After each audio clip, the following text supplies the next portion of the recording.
Kisah sahabat Nabi Sa'id bin Sa'id radhiyallahu anhu. Sa'id bin Sa'id al-Adawi radhiyallahu anhu merupakan kelompok sahabat yang memeluk Islam pada masa-masa awal, sehingga ia termasuk dalam kelompok as-sabiqunal awalun. Ia memeluk Islam bersama istrinya, Fatimah binti Khattab, adik dari Umar bin Khattab, sejak masa remajanya di masa jahiliyah.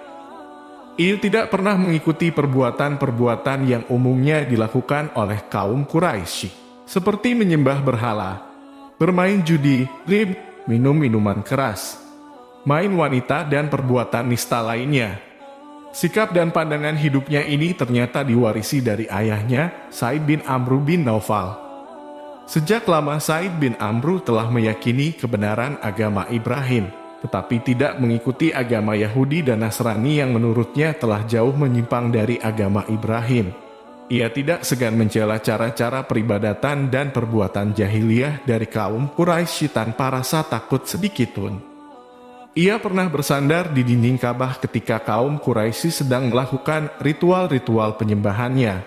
Dan ia berkata, "Wahai kaum Quraisy, apakah tidak ada di antara kalian yang menganut agama Ibrahim selain aku?" Sa'id bin Amr juga sangat aktif menentang kebiasaan kaum Quraisy mengubur hidup-hidup anak perempuannya, karena dianggap sebagai aib. Seperti yang pernah dilakukan Umar bin Khattab di masa jahiliyahnya. Ia selalu menawarkan diri untuk mengasuh anak perempuan tersebut. Ia juga selalu menolak memakan daging sembelihan yang tidak disebutkan nama Allah saat penyembelihannya, dan juga penyembelihan untuk berhala-berhala. Seakan-akan ia memperoleh ilham, ia pernah berkata kepada sahabat dan kerabatnya, "Aku sedang menunggu seorang nabi dari keturunan Ismail. Hanya saja, sasanya aku tidak akan sempat melihatnya, tetapi saya beriman kepadanya dan meyakini kebenarannya." Sa'id bin Amr sempat bertemu dan bergaul dengan Nabi Muhammad sebelum beliau dikukuhkan sebagai Nabi dan Rasul. Sosok pemuda ini, yakni Nabi Muhammad, sangat mengagumkan bagi dirinya. Di samping akhlaknya yang mulia, pemuda ini juga mempunyai pandangan yang sama dengan dirinya tentang kebiasaan dan ritual jahiliyah kaum Quraisy. Tetapi Sa'id meninggal ketika kaum Quraisy sedang memperbaiki Ka'bah, yakni ketika Nabi berusia 35 tahun. Dengan didikan seperti itulah Sa'id bin Sa'id tumbuh dewasa. Maka tak heran ketika Nabi menyampaikan risalahnya, ia dan istrinya langsung menyambut seruan beliau. Tak ada ketakutan dan kekhawatiran walau saat itu kaum Quraisy melancarkan siksaan yang tak terperikan kepada para pemeluk Islam, termasuk Umar bin Khattab, kakak iparnya sendiri yang merupakan jagoan duel di pasar Uqad. Hanya saja ia masih menyembunyikan keislamannya dan istrinya. Sampai suatu ketika Umar yang bertemperamen keras itu mengetahuinya juga. Ketika itu Sa'id dan istrinya sedang mendapatkan pengajaran Al-Quran dari sahabat Khabbab bin Arats. Tiba-tiba terdengar ketukan, atau mungkin lebih tepat gedoran di pintu rumahnya. Ketika ditanyakan siapa yang mengetuk tersebut, terdengar jawaban yang garang, "Umar." Suasana khusyuk dalam pengajaran Al-Quran tersebut menjadi kacau. Khabbab segera bersembunyi sambil terus berdoa memohon pertolongan Allah untuk mereka. Sa'id dan istrinya menuju pintu sambil menyembunyikan lembaran-lembaran mushaf di balik bajunya. Begitu pintu dibuka oleh Sa'id, Umar melontarkan pernyataan keras dengan sorot mata menakutkan. "Benarkan desas-desus yang kudengar, bahwa kalian telah murtad?" Sebelum kejadian itu, sebenarnya Umar telah membulatkan tekad untuk membunuh Nabi. Kemarahannya telah memuncak karena kaum Quraisy jadi terpecah belah, mengalami kekacauan dan kegelisahan. Penyebab kesemuanya itu adalah dakwah Islamiyah yang disampaikan Nabi. Dalam pemikiran Umar, jika ia menyingkirkan atau membunuh beliau, tentulah kaum Quraisy kembali tenang seperti semula. Tetapi di tengah perjalanan, ia bertemu dengan Nuaim bin Abdullah yang memberitahukan kalau adiknya, Fatimah, dan suaminya telah memeluk Islam.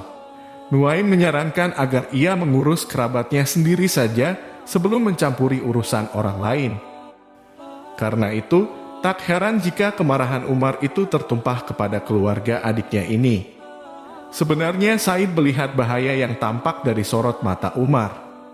Tetapi keimanan yang telah merasuk seolah memberikan tambahan kekuatan yang terkira. Bukannya menolak tuduhan, ia justru berkata, "Wahai Umar, bagaimana pendapat Anda jika kebenaran itu ternyata berada di pihak mereka?" Mendengar jawaban itu, Umar langsung menerkam Said, memutar kepalanya kemudian membantingnya ke tanah. Setelah itu Umar menduduki dada Said. Sepertinya Umar ingin memberikan pukulan pamungkas untuk Said, seperti kalau ia mengakhiri perlawanan musuhnya ketika sedang berduel di pasar Ukad.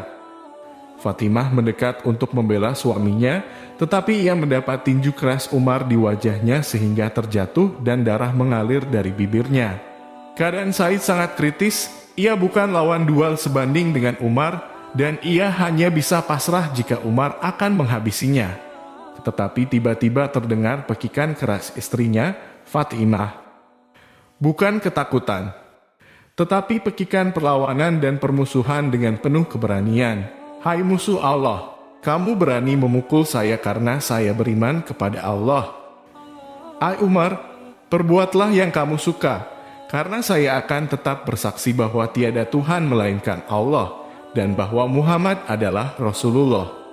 Umar tersentak bagai disengat listrik, pekikan itu seakan menembus ulu hatinya.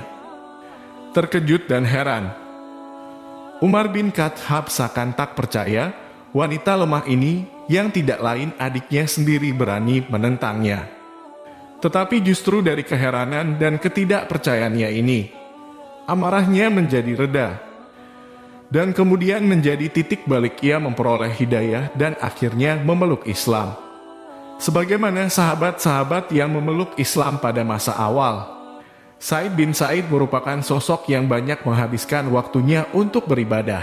Seorang alim yang sangat zuhud, hampir tidak pernah tertinggal dalam berbagai pertempuran dalam menegakkan panji-panji keimanan.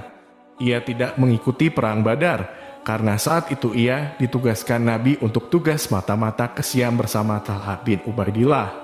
Tetapi beliau menetapkannya sebagai ahlul bar dan memberikan bagian ghanimah dari perang Badar.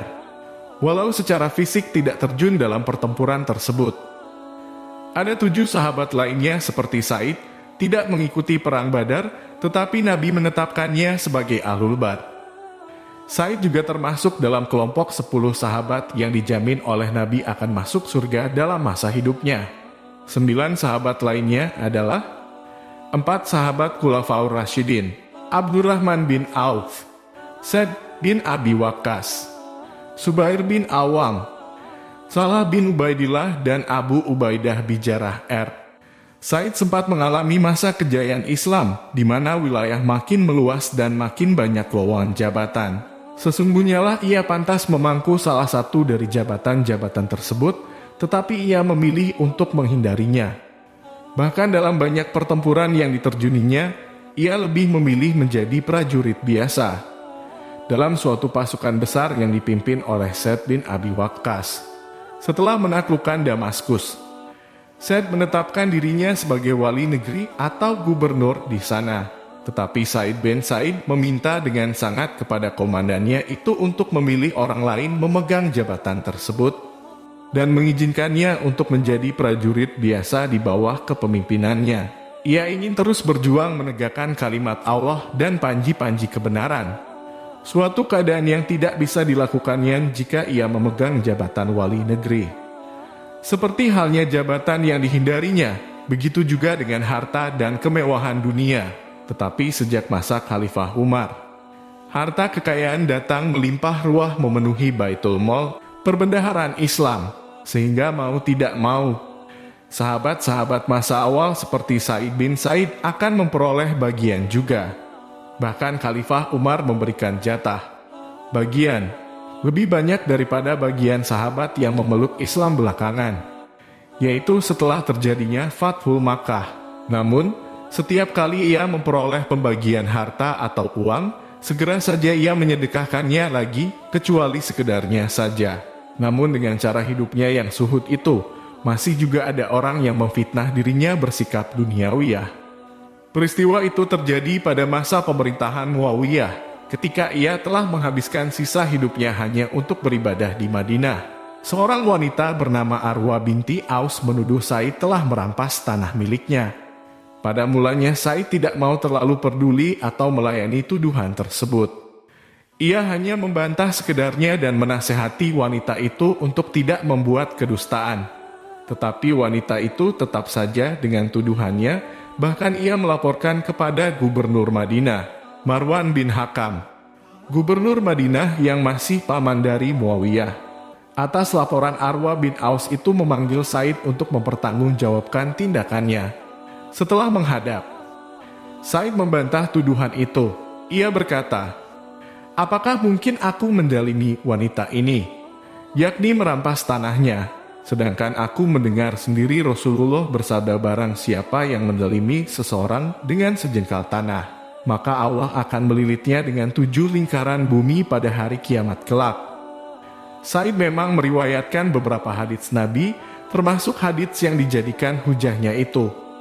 Ada hadits senada lainnya yang juga diriwayatkannya, yakni barang siapa yang berbuat zalim terhadap sejengkal tanah, maka akan dikalungkan kepadanya 7 lapis bumi.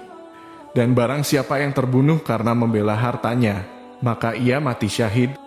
Kemudian Said berbalik menghadap kiblat dan berdoa, "Ya Allah, apabila dia, wanita itu, sengaja membuat-buat kebohongan ini, janganlah engkau mematikan dirinya kecuali setelah ia menjadi buta. Dan hendaklah engkau jadikan sumurnya sebagai kuburannya." Beberapa waktu kemudian Arwa binti Aus menjadi buta, dan dalam keadaan seperti itu ia terjatuh ke dalam sumur miliknya sendiri dan mati di dalamnya. Sebenarnya saat itu Said berdoa tidak terlalu keras, tetapi beberapa orang sempat mendengarnya. Mereka segera saja mengetahui kalau Said bin Said dalam kebenaran dan doanya makbul. Namanya dan kebaikannya jadi semakin dikenal dan ia banyak didatangi orang untuk minta didoakan. Seperti halnya jabatan dan harta kekayaan, keterkenalan, popularitas juga tidak disukai oleh Said bin Said ini. Walaupun ia sebagai sahabat as-sabiqunal awalin, selalu berjuang dan berjihad di jalan Allah setiap kali ada kesempatan, dan menghabiskan waktu dengan ibadah ketika sedang menggantungkan pedang. Bahkan telah dijamin masuk surga oleh Rasulullah ketika masih hidup bersama 9 sahabat lainnya. Tetapi ia tidak terlalu menonjol dan terkenal dibanding sahabat-sahabat lainnya yang memeluk Islam belakangan. Seperti misalnya Khalid bin Walid, Amr bin As, Salman al-Farisi, dan lain-lainnya. Hal ini terjadi karena ia memang lebih suka menyembunyikan diri, lebih asik menyendiri dalam ibadah bersama Allah. Walau secara lahiriah ia berada di antara banyak sahabat lainnya. Setelah peristiwa dengan Arwa bin Aus dan banyak orang yang mendatangi dirinya, Said merasa tidak nyaman. Apalagi kehidupan kaum muslimin saat itu, walau tinggal di Madinah, tetapi makin banyak saja yang mengagung-agungkan kemewahan dunia. Jejak kehidupan Nabi dan para sahabat masa awal, baik dari kalangan muhajirin ataupun ansor, yang selalu sederhana dan suhud terhadap dunia sedikit demi sedikit mulai memudar. Karena itu Said pindah ke daerah pedalaman yang di Akik. Dia wafat di sana pada tahun 50 atau 51 Hijriah. Tetapi jenazahnya dibawa pulang ke Madinah oleh Sa'd bin Abi Waqqas dan Abdullah bin Umar, keponakannya sendiri, kemudian dimakamkan di Baqi. Di antara beberapa sahabat Rasulullah SAW lainnya.